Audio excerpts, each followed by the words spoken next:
Welcome back. Only a few days ago, the Egyptian national team won their encounter against Burkina Faso here in Egypt in Cairo International Stadium, and it was a 2-1 victory for the Pharaohs. And today they are going to meet Guinea-Bissau in the field of September 24th there. All these are the qualifiers of the World Cup 2026. But the performance of our team in the second half of last match was not good at all. But what are the lessons we learned, and what are the expected tactics by Hazem Hassan? All this and more with our dear guest live phone, Mr. Hazem Askandarani, our sports analyst. Thank you very much for being with us, sir, and a very good morning.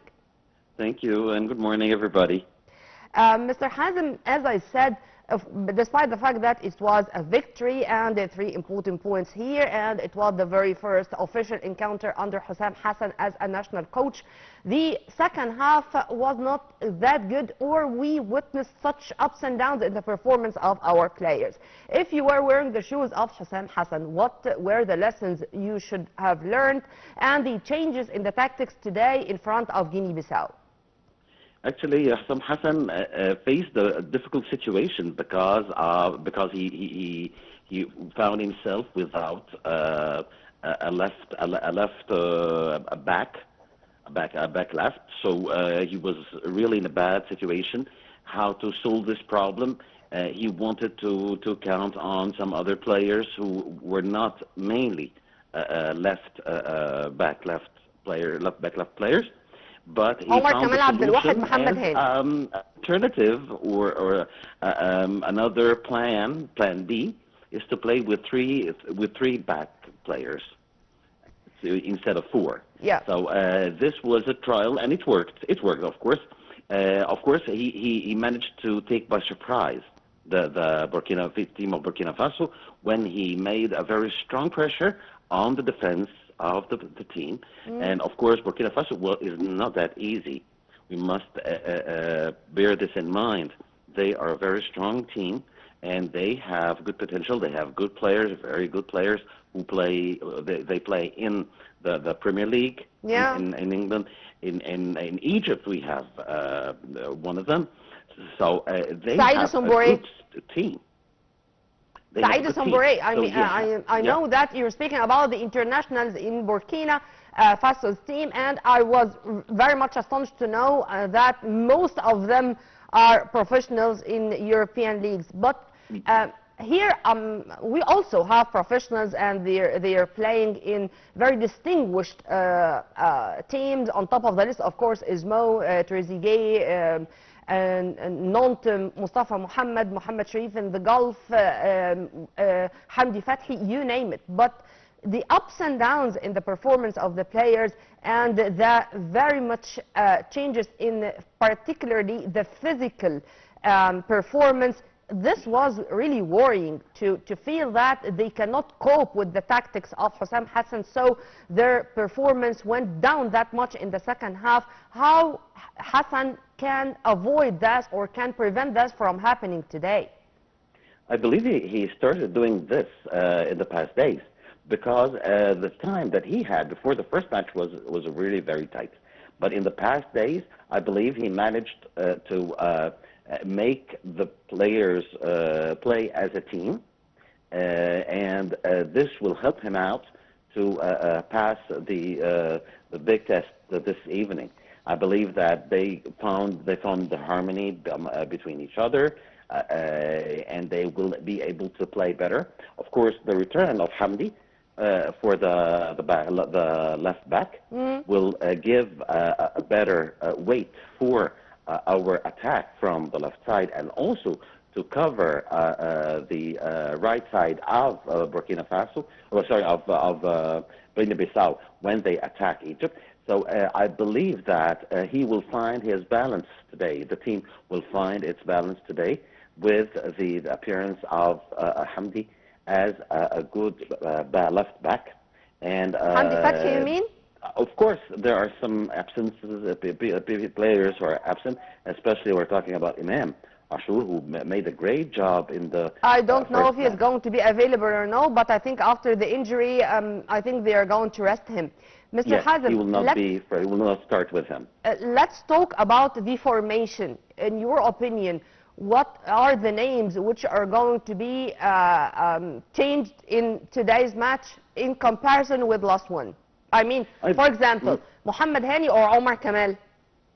I believe Mohamed Hani. He trusts Mohamed Hani more than Omar Kamal. However, Omar Kamal performed very well with Al Ahli in the past matches, in the last matches, and he was chosen to be the man of the match in the past match of the last match of Al Ahli. So he is performing very well. But the point of view of Hassan Hassan, that Mohamed Hani is more useful for his plan. So I believe, of course, Mohamed Al-Shenawi will be the goalkeeper, of course, and Okay, Mohamed Mustafa Hani Mohammed and or Mohammed Hamdi Sharif? on the sides, and in the middle, of course, of the defense. We see Rami Rabia and, of course, Mohamed Rabia and Al-Minham. Abdel Minham or Abdel Minham and Yasser Ibrahim? I believe he will keep Rami Rabia because he performed well and he showed his capacity in the past days, in the past matches. Maybe he will need to give some time to Yasser Ibrahim to get back to the game. Mustafa Mohammed or Mohammed Sharif? So this is for the defense. For the midfielders, of course, I believe he has Sir, can you a hear me good well? team. Yes? Mustafa Mohammed or Mohammed Sharif? I believe Mustafa Muhammad. Maybe Muhammad Sharif, he will end with him if the score will be favorable to us. Mm-hmm. Sir, when it comes to the fans or to the stadium, all the time we are calling it the 12th player. So, and there are newly joined players chosen by Hussam Hassan and his team, of course. Do you think that playing outside is going to be another pressure on them, or on the contrary, that the thousands of fans who were here, those were the real pressure, and to play in front of them, it was not an easy job for particularly the newly joined faces? I believe that the newly joined players, they do not represent the majority. If we speak about the professionals who play with the Egyptian national team, they play in the Premier League, in the German League, and the Bundesliga, and in the French League, like Mustafa Mohammed. And for the rest of the players, we see that most of them are from Al Ahli, Zamalek, Pyramids, and these players played before in front of their supporters in the matches of African matches or the Super Cup or any other championship. So I believe that this will not be an obstacle. On the contrary, they will need the presence of the supporters to give them a bigger push towards victory. I believe so. Yeah. And I believe we're lucky because most of the teams that we're playing with in our pool, they play outside. They do not play in their own countries. They play in Morocco mostly. So this will help the Egyptian supporters to travel and to follow the Egyptian national team to attend these matches.